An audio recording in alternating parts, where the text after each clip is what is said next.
Natalie, it's great to meet you. Thanks for coming on the podcast. Yeah, great meeting virtually. We've met over LinkedIn and awesome to be here. So, would love for you to just start by briefly telling me a bit about your journey. What was your first role and how did you get to where you are today?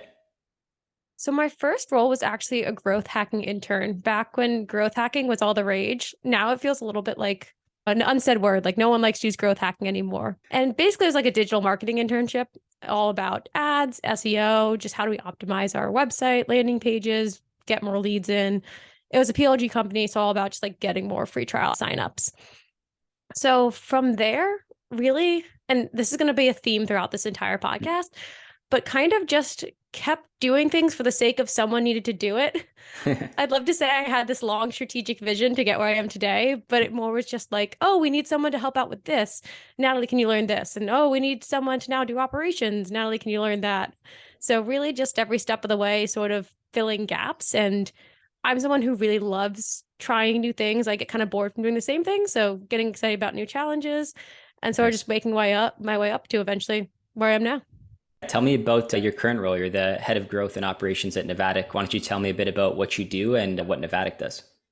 Yeah, I'm head operations there. And basically, what we do is I call try before you buy experiences for Saas. So, if you wanted a way to get hands on with a software product from the website, kind of click through it yourself as a prospect without having to go and immediately talk to sales or sign up for a free trial, we enabled those interactive demo experiences. And would you say most of your customers are product led companies or sales led, or what would you say?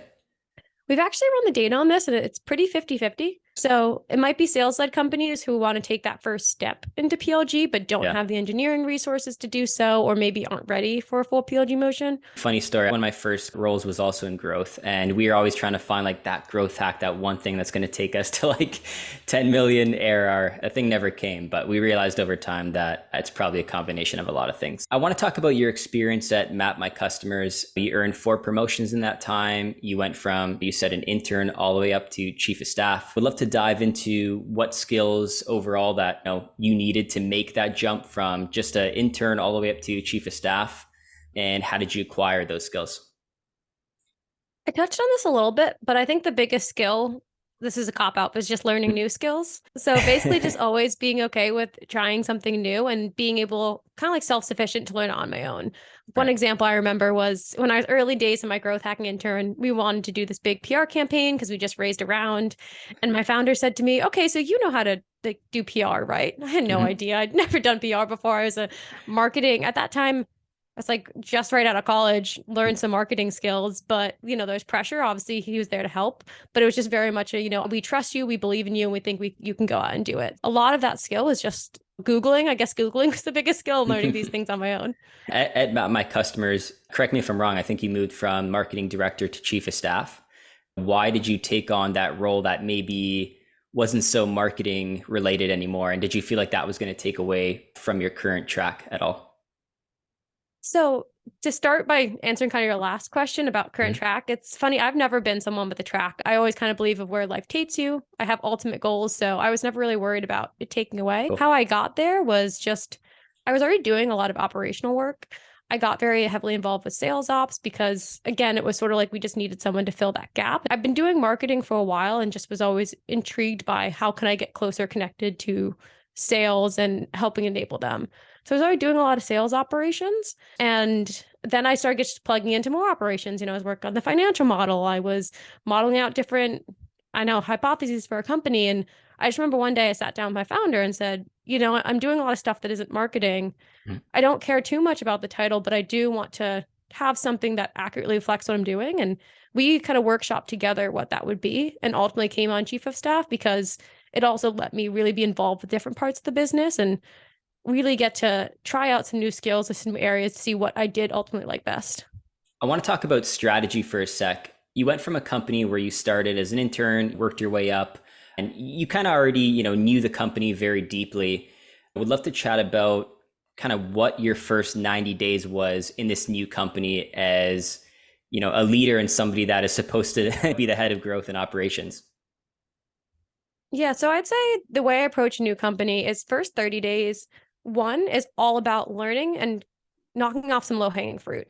I think the learning one, you hear this a lot, like go talk to customers, go interview sales reps, go watch videos, try to do your best, just immerse yourself into the existing like ecosystem, get to know your customers, what they care about, personas, all that. But I think another really important part that sometimes marketing leaders don't do is also go get that low-hanging fruit so you can instantly show results and build some trust and credibility. So for us, it was redoing our entire ad strategy because we didn't have someone before who knew Google Ads. It was redoing our SEO strategy because our blog posts weren't always the best.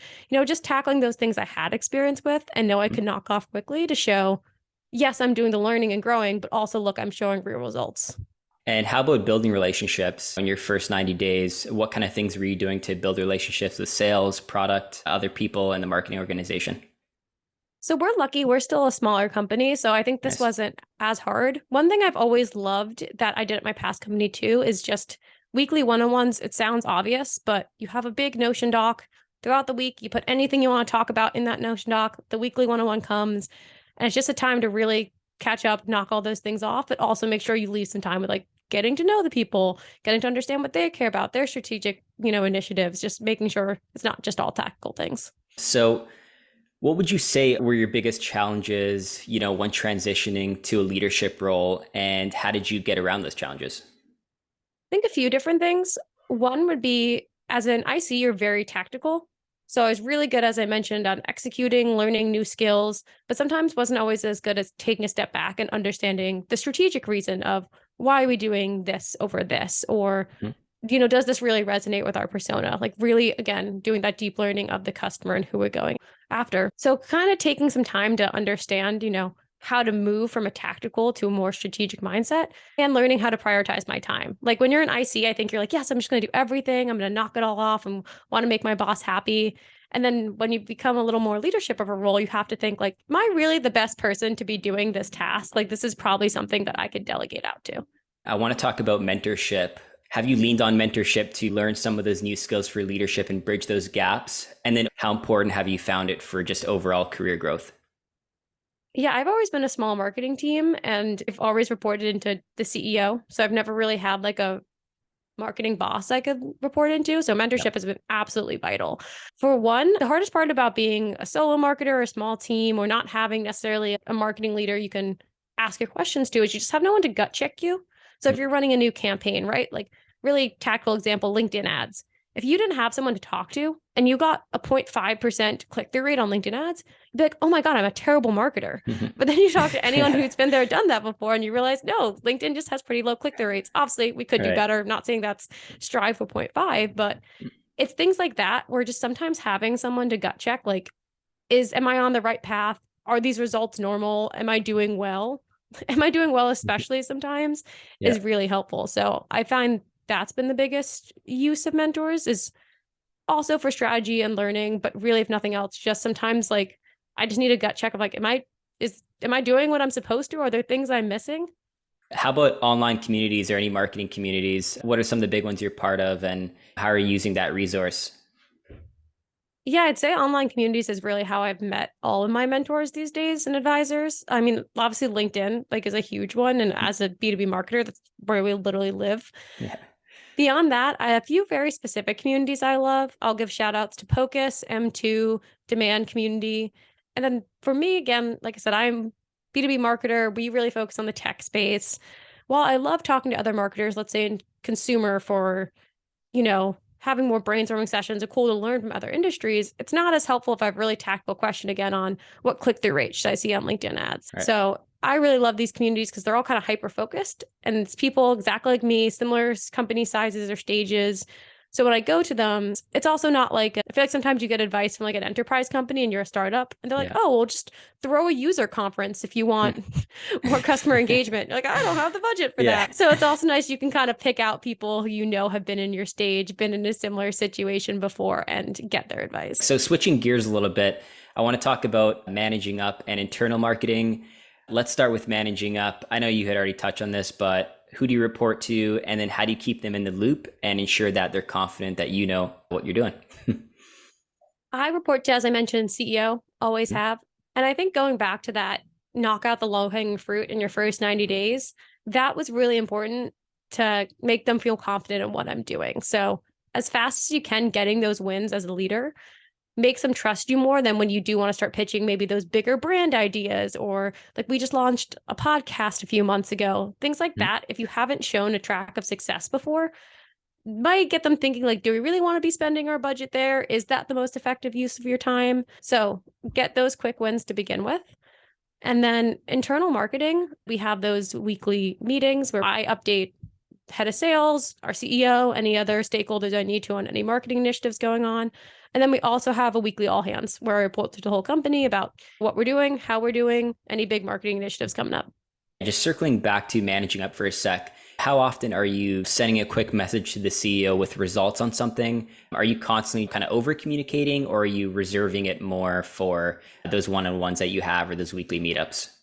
Really try to save it for those one-on-ones. And that's why I also recommend like have a running Notion doc, because basically what that does, or whatever, system you use to keep track of notes. But basically what that does is it stops you from just sending those one-off Slacks that distract you. It distracts your CEO. It gets you anxious when they don't respond, right? Like I think we've all been there. You Slack your CEO something, you're like, oh my God, why aren't they responding? So that really helps kind of cut down. And if it's something urgent or we need help, obviously I'll Slack them. But those are the meetings where we know like this is where we're going to go over results. This is going to talk about new ideas. You're not just going to bombard me with random marketing ideas that come into your head. I find sometimes you send off that one-off message and you realize you kind of shot yourself in the foot. So it's probably best to keep those more structured. Well, coming up on the last question here, what advice would you give to marketing managers or ICs who aspire to become directors or department heads or VPs? Just say yes to things. Like even if you might not have the exact skill set, even if it seems a little different than what you're used to, try new things. And I think one thing that's really big is don't just wait around for your leadership to assign you things, right? Like if you identify a problem, like let's say you identify, if you're a PLG, that free trial activation is a huge problem. Don't just wait till your boss comes to you and say, solve this and do these 5 things to solve it. Go out, do your own research, figure out how other companies have solved this, then approach your boss with your solutions. Because sometimes they're too busy to even notice a problem. So sometimes you not only have to solve the problem, but identify it. And that also shows that strategic mindset I mentioned earlier. Cool. Love that. Well, Natalie, it's been great having you on. I appreciate you giving the time. Yeah, thanks so much for having me.